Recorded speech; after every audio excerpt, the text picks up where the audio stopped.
I'll show you how to cancel an order on the Nike app. Let's get started.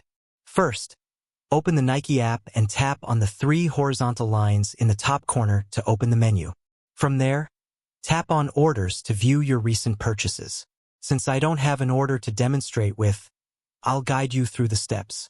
Find the order you want to cancel and tap on it. If the order is still eligible for cancellation, you will see a Cancel button. Tap on this button and follow the prompts, providing any necessary information to complete the cancellation process. If you don't see the Cancel button, it means the order can no longer be canceled. In such cases, you can still return the item once it arrives. Nike allows returns within 60 days of purchase. After canceling the order or returning an item, the refund will take approximately 5 to 7 working days to be processed and returned to your credit or debit card. If you found this video helpful, please like and subscribe. Thanks for watching and see you next time.